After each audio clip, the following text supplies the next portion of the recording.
Maggie FM.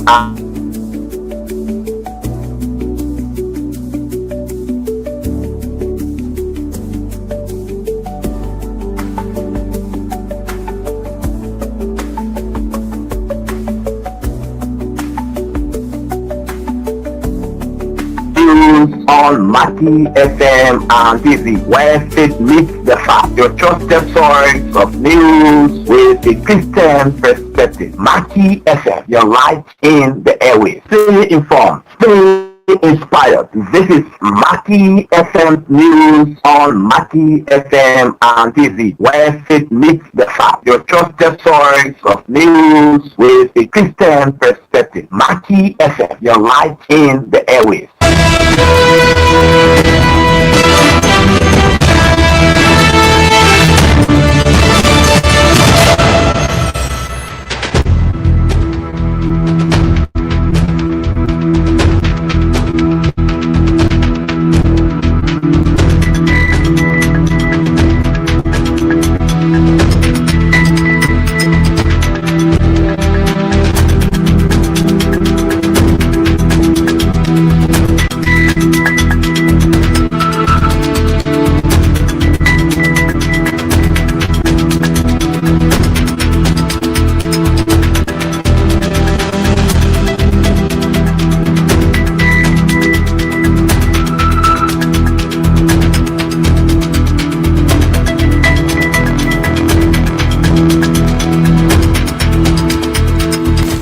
Good morning, pleasant welcome to Maggie FM News Update at 7. It is a news presentation that brings you happenings in Liberia and Africa.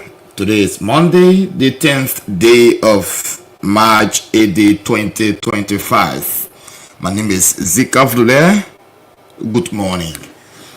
And from our news desk, Vice President Jeremiah Kwankun has encountered an unfriendly reception during his visit to the United States, where he was met with protests from segments of the Liberian diaspora. As part of his visit, VP Kun attended a town hall meeting organized by the Liberian Association of Pennsylvania LAP and the Union of Liberian Associations in the Americas ULAA.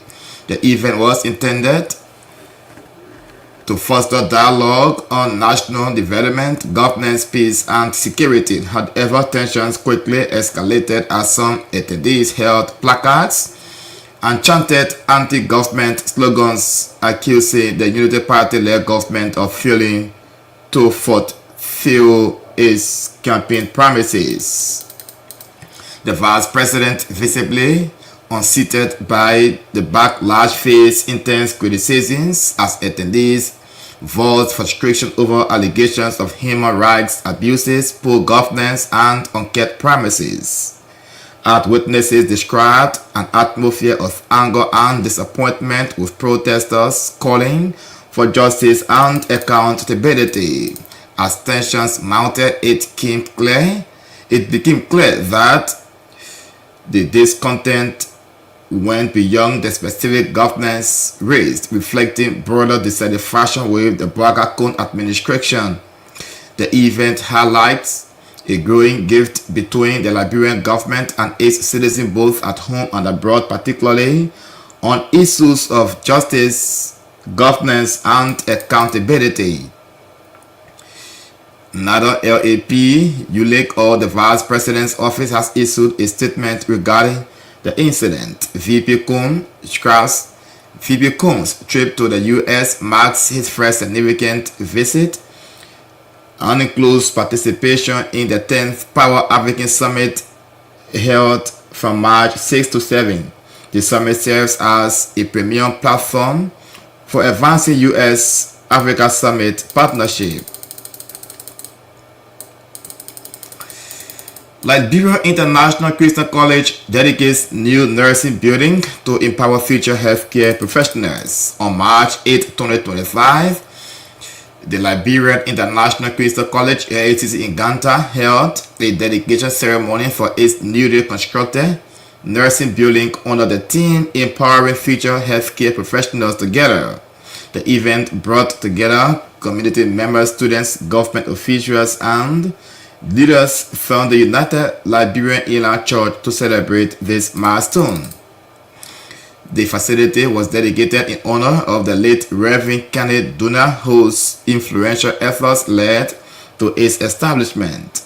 Dr. Nuo James Kano, president of LRCC, expressed gratitude for the Liberian Inland Church family and the Duna family, assuming them that the new facility will be used to provide quality education for aspiring nurses, shaping the future for Liberia's healthcare system. Representing the government, Prince Mekalogbo, Chief of Staff in the offices of the Vice President, extended warm gratitude to the institution and pledged continual collaboration between LRCC and the Liberian government. Meanwhile, Victor W. Kwese, former administrator of the E&J Medical Center and a member of the United Liberian Inland Church, expressed his deep appreciation to the Inland Church and encouraged students to seize the valuable educational opportunities provided by the Liberia International Christian College. With accreditation from the Board of Nursing secured last year, LRCC is now set to offer Bachelor of Science degree, further strengthening its commitment to developing skilled healthcare professionals. Both members and leaders of the United Liberian Inland Church reaffirmed their dedication to upholding the legacy and the vision of Reverend Duna as they continue to advance the institution's mission.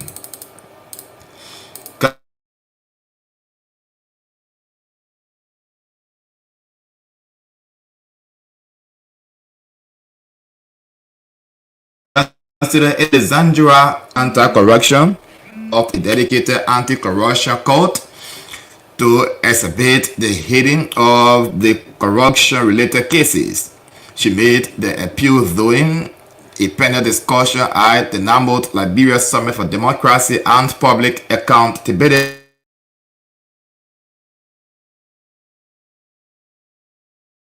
Addressing participants at the event, Councillor Zoe argued that the current resilience on criminal court sees significantly shows down corruption cases because the court also handles other civil criminal matters.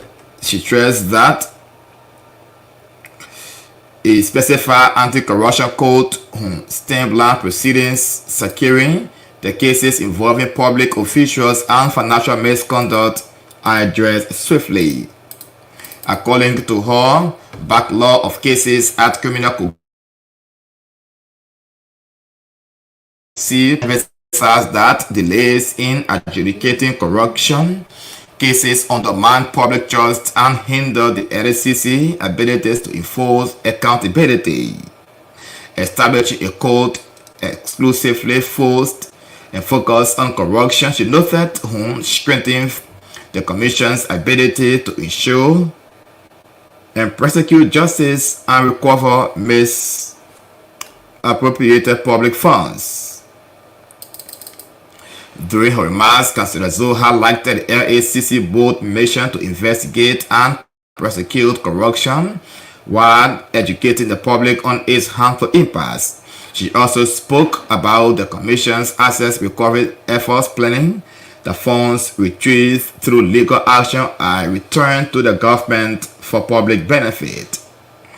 The panel discussion featured several appointments and component officials including Finance and Development Planning Minister Augustine P. Ngafwan, the Second General Auditing Commission Auditor General P. Gasso Jackson, and Center Executive Director Anderson D. Mame. The session was moderated by Councillor Baka Kenen, chairperson of the Law Reform Commission. Councillor Zoe also further outlined the LACC recent initiatives to expand its presence across Liberia. She maintained visits to Bong and Nema counties in plans to extend operations to Bowman County. The LACC She said it's also working on modernizing the access declaration process by introducing a digital platform that will allow officials to submit their declarations remotely. In his opening statement, Finance Minister Gaffwan underscored the importance of strengthening integrity institutions like the FACC.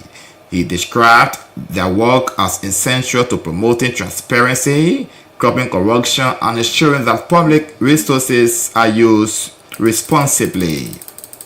If you are just joining us, you are following a news update coming to you from Maggie FM 90.5 in Ganta City, Nimba County, with the time 12 minutes past 7 o'clock this morning in Liberia. And finally, the African Center for Disease Control and Prevention, Africa CDC, has officially dedicated Liberia's National Public Health Institute, the Director General Dr. Tukpai Christopher as chairperson of biomedical research for Liberia and the West African region.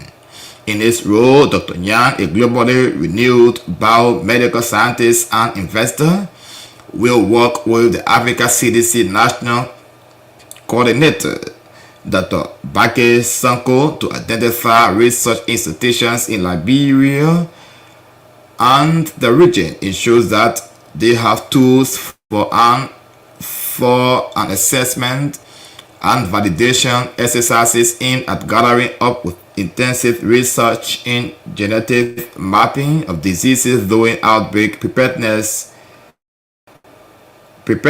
and response, experiencing with diagnostic tools, environment, and development and vaccines production, and addressing prevalent non-communicable disease, among others. The prestigious selection of Mr. Nyang as Africa CDC chairperson for research recognizes his rapid achievement at NFIL, while Dr. Nyang has instituted the geometric security technology, trained about 30 feet frontline and intermediate epidemiologists, and increased the diagnostic and research panel for 5 to 25 young scientists. Dr. Nyang also acquired over 270,000 worth of emergency operation equipment from the Africa CDC for the NFIL, effectively mobilized with new partner support for the NFIL, implemented proactive cross-border collaboration with the public health entities of Sierra Leone and La Côte d'Ivoire, simultaneously responding to Lassa, measles, mpox, and other disease outbreak, while being Liberia's active mpox cases down to 0 for the second time within 6 months of his leadership at NFIL.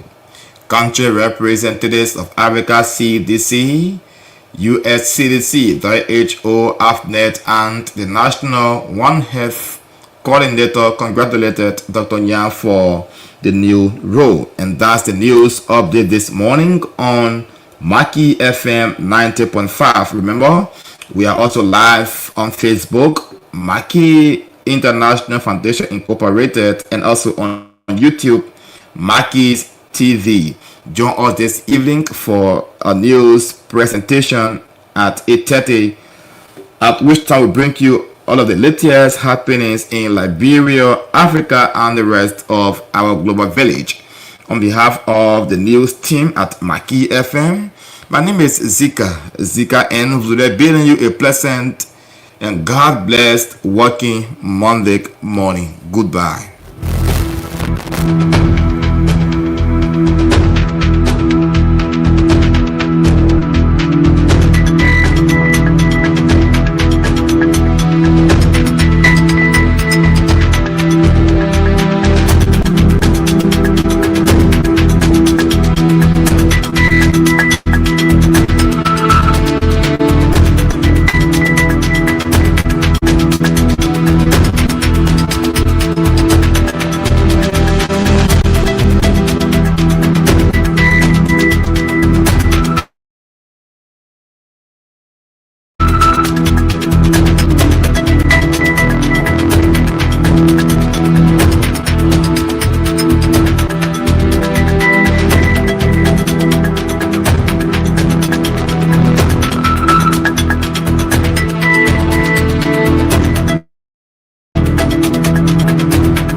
the best in Christian broadcasting. This is Maggie's FM 90.5 megahertz. Stay inspired. This is Maggie FM News on Maggie